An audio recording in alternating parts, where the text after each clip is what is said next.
Bismillahirrahmanirrahim. Assalamualaikum warahmatullahi wabarakatuh. Sebagai manusia biasa, tentu kita tak luput dari perbuatan dosa. Karena sejatinya, kesempurnaan hanya milik Allah Subhanahu wa Ta'ala. Dan ada masanya, manusia mempertanggungjawabkan perbuatannya di hadapan Sang Pencipta. Meskipun kita tahu, maksiat adalah perbuatan yang dilarang dan dibenci Allah. Namun terkadang, kita tetap melakukannya, bahkan sering mengulanginya. Dan tentu saja, syaitan juga ikut berperan memujuk manusia untuk melakukan maksiat atau dosa dari yang terkecil sampai yang terbesar atau fatal. Namun saya percaya, sejahat apapun orang muslim dan sesering apapun mereka mengulangi maksiat, bahkan meskipun terbilang fasik, di dalam hati kecil, mereka tetap tahu yang dilakukan salah dan berharap suatu saat ada kesempatan bertobat kepada Allah Subhanahu wa Ta'ala. Terkadang mereka yang sudah terjerumus maksiat berulang-ulang yang berkepanjangan, mereka sulit menjangkau hidayah dari Allah Subhanahu wa Ta'ala.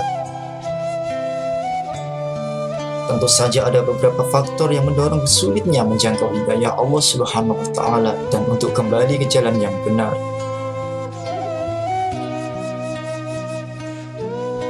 Berikut 7 dari sekian banyak tips atau cara mengurangi atau menghindari perbuatan maksiat menurut curigai diri yang layak kita coba. Yang pertama ialah mengingat tujuan hidup. Segala sesuatu di dunia pasti ada yang menciptakan baik di langit dan di bumi. Tidak ada suatu makhluk hidup yang diciptakan sia-sia. Dan segala yang diciptakan Allah Subhanahu wa Ta'ala di dunia, baik di langit maupun di bumi, pasti ada maksud, tujuan, dan hikmahnya.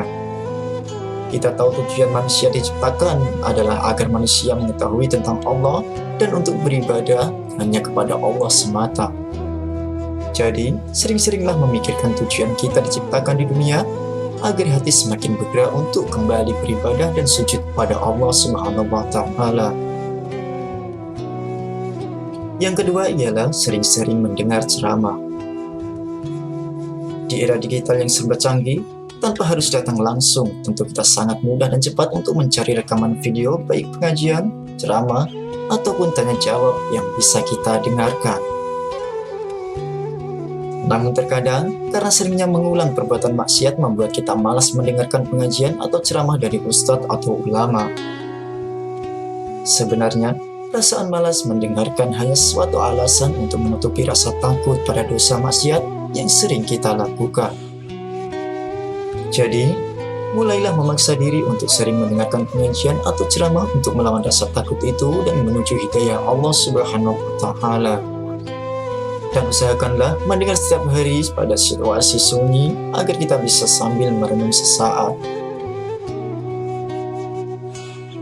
Yang ketiga ialah sholat. Tujuan manusia diciptakan adalah untuk sujud pada Allah Subhanahu wa Ta'ala. Dan sujud ada di dalam sholat. Sholat menjadi hal yang terpenting karena sholat adalah tiang agama. Dan sholat mampu membuat kita perlahan mengurangi perbuatan maksiat. Jika kita jarang atau bahkan sudah lama tidak melakukan sholat, maka mulailah sholat lagi tanpa menunggu dari waktu tertentu. Seperti mengharuskan dari subuh atau waktu yang lain. Dan saat kita meninggalkan salah satu waktu sholat, itu bukan berarti menjadi alasan meninggalkan sholat di waktu yang lain pula. Buanglah pikiran-pikiran negatif, seperti percuma saya sholat karena tidak diterima, nanti saja kalau saya sudah baik, atau pikiran-pikiran negatif lainnya. Pikiran-pikiran negatif tidak penting harus mulai kita hapus dari otak kita. Seperti apapun kita, yang terpenting adalah kita sujud pada Allah Subhanahu wa Ta'ala. Karena sholat untuk semua muslim, bukan cuma untuk yang alim atau kalangan tertentu. Yang keempat ialah kurangi atau hindari teman dan lingkungan yang berpotensi maksiat.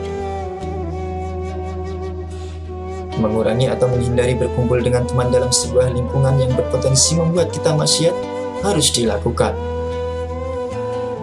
Ini bukan berarti kita benci dengan teman kita, tapi ini untuk keberhasilan kita meraih hidayah Allah Subhanahu wa Ta'ala.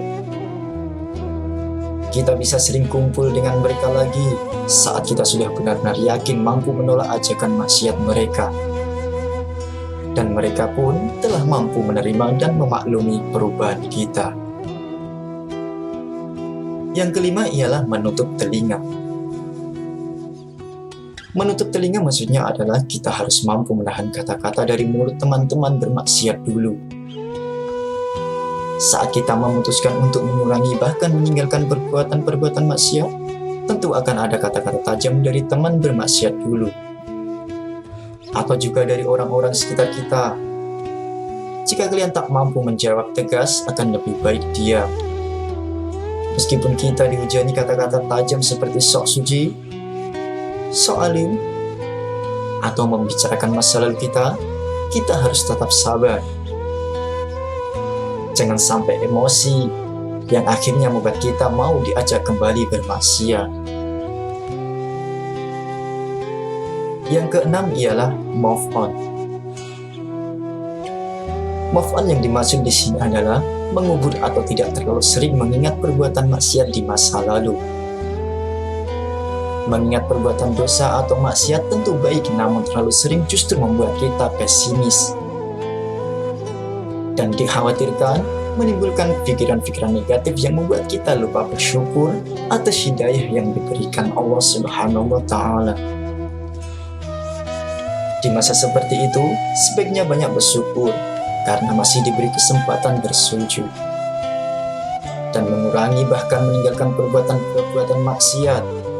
Perbanyak bersyukur dan berprasangka baik terhadap Allah Subhanahu wa Ta'ala. Karena sebesar apapun dosa kita, percayalah bahwa rahmat dan ampunan Allah itu jauh lebih besar.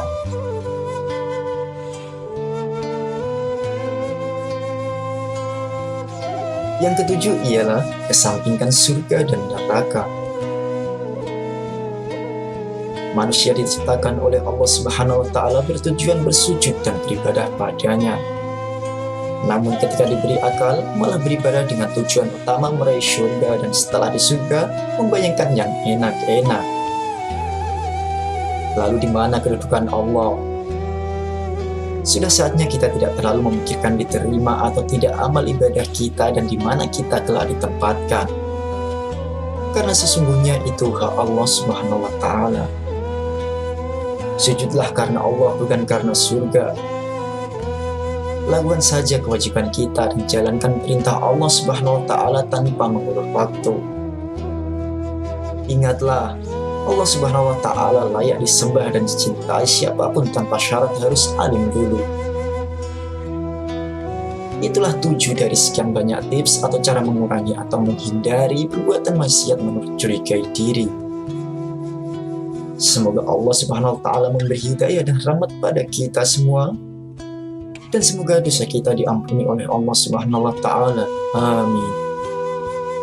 Silahkan like jika kalian suka, dislike jika tidak suka, dan share jika menurut kalian perlu. Cukup sekian dari saya. Semoga video ini bermanfaat untuk semuanya. Mari belajar dan saling mengingatkan. Dan mohon maaf jika ada kata atau gambar yang tidak sesuai. Wassalamualaikum warahmatullahi wabarakatuh.